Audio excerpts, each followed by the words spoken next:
پاکستان میں جو جتنا بڑا فراڈ ہوتا ہے وہ اپنی اتنی ہی تشہیر کرا کر پارسا بننے کی کوشش کرتا ہے۔ خود کو عوامی خدمتگار ظاہر کرنے کے لیے جال سازی کرنے والے فلاحی اداروں کا سہارا لے کر اپنا نام نمایاں کرتے ہیں۔ ایسا کرنے والوں میں کئی بڑے پرائیویٹ ادارے بھی ہوتے ہیں اور شخصیات بھی۔ امریکہ سے پاکستان آنے والے خود کو بزنس مین ظاہر کرنے والے علی شیخانی بھی ایسی شخصیات میں شامل ہیں۔ علی شیخانی ان دنوں فلاحی ادارے JDC کو استعمال کر کے خود کو پارسا بنانے میں لگے ہوئے ہیں اور کئی بڑے اعلانات کیے گئے ہیں، مگر ان اعلانات پر عمل ہوا کہ نہیں، اس پر ہم پرائم نیوز کے پلیٹ فارم پر آگے چل کر تفصیلات سے آگاہ کریں گے۔ مگر ابھی ہم بات کرتے ہیں کراچی کے شہریوں کی زندگی اجیرن کرنے والے ادارے کے الیکٹرک کی۔ یہ بھی ایک ایسا ادارہ ہے جو کہ مختلف فلاحی کاموں کا دعویٰ کر کے اپنی خربوں کی کرپشن کو چھپانے کی کوشش کرتا ہے کہ الیکٹرک کی اپنی دستیاب دستاویزات کے مطابق یہ ادارہ فراڈ، دھوکہ دہی اور عوام کی جیبوں پر ڈاکہ ڈالنے کے ایسے کارنامے انجام دیتا ہے جس کی پوری دنیا میں کوئی نظیر نہیں ملتی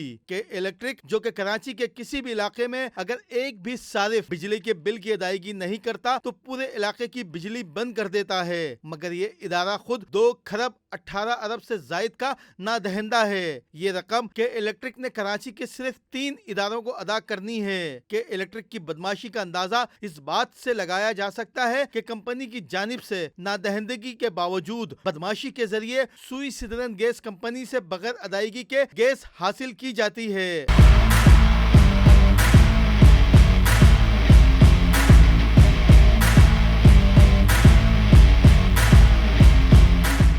سوئی سدرن گیس کمپنی کے ترجمان کے مطابق کہ الیکٹرک نے ان کے 2 کھرب 9 ارب 87 کروڑ روپے ادا کرنے ہیں۔ واٹر کارپوریشن کی دستاویزات کے مطابق کہ الیکٹرک نے ان کے 2 ارب 87 کروڑ 82 لاکھ روپے دینے ہیں، جبکہ بلدیہ عظمیٰ کراچی بھی کہ الیکٹرک سے 5 ارب 87 کروڑ لینے کا دعوے دار ہے۔ تاریخ کے سب سے بڑے نادہندہ ادارے کے خلاف قومی ادارے، وفاقی وزارت پانی و بجلی، نیپرا، نیب اور FIA بھی کوئی ایکشن لینے کو تیار نہیں، جس سے کہ الیکٹرک مافیا کے اثر و رسوخ کا اندازہ لگانا مشکل نہیں۔ یہی نہیں کہ الیکٹرک کی نجکاری کے وقت جو معاہدہ کیا گیا کمپنی کی جانب سے اس پر بھی عمل نہیں کیا گیا، اور تو اور کمپنی نے 2009 کے مقابلے میں 15 سال گزر جانے کے باوجود اپنی پیداواری صلاحیت میں کوئی اضافہ نہیں کیا، بلکہ پیداوار میں کمی ہوئی ہے کہ الیکٹرک جن پیداواری اداروں جن میں نیشنل گرڈ اور نجی پلانٹ شامل ہیں ان کو بھی ادائیگی کرتا ہے کہ نہیں، اس کا کوئی ریکارڈ دستیاب نہیں، جس سے یہ ادائیگیاں بھی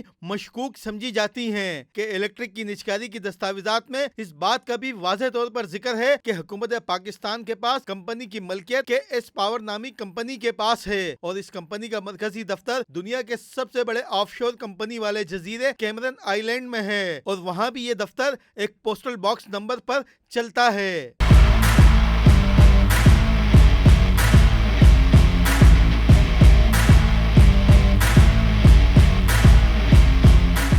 کمپنی کے CEO مونس علوی کے پاکستانی اداروں میں تعلقات کا اندازہ اس بات سے لگایا جا سکتا ہے کہ بجلی کی تقسیم اور پیداواری کمپنیوں کو لگام ڈالنے کے لیے بنے ادارے نیپرا میں بھی اس کی مرضی کے بغیر تعیناتیاں نہیں ہوتی ہیں۔ ہر دور میں نیپرا کا کوئی نہ کوئی ممبر ایسا ہوتا ہے جس نے کے الیکٹرک میں خدمات انجام دی ہوتی ہیں، اور تو اور نیپرا کے وہ ممبر نوید الہی جو کہ صارفین کے حقوق کی نگہبانی کرتے ہیں، وہ کراچی سمیت ملک بھر کے شہریوں کے کیسز سننے کے بجائے شراب بنانے والی فیکٹری میں زیادہ تر پائے جاتے ہیں، جبکہ کراچی کے شہریوں کی 50,000 سے زائد درخواستیں ان کی منتظر ہیں۔ کراچی کی عوام کا خون پسینہ چوسنے والی کمپنی کے گھناؤنے دھندوں کا اندازہ اس بات سے لگایا جا سکتا ہے کمپنی نے ایک مافیا طرز پر پاکستانی میڈیا پر بھی کنٹرول کیا ہوا ہے۔ اس کے لیے ایک بھاری بجٹ کمپنی کی جانب سے دیا جاتا ہے، جس میں پارٹیز کا بجٹ بھی شامل ہوتا ہے کہ الیکٹرک کی جانب سے کس طریقے سے رقم غیر قانونی طور پر اہم شخصیات، سیاسی جماعتوں کو ادا کی جاتی ہے، اس پر بھی ایک تحقیقاتی ادارے کی جانب سے شواہد جمع کیے گئے ہیں، جبکہ کے الیکٹرک کی جانب سے بیرون ملک رقم منتقلی کے حوالے سے شواہد FIA کے دفتر میں موجود ہیں۔ تاہم کمپنی میں شامل بعض ریٹائرڈ سرکاری افسران کی مدد سے ان پر ایکشن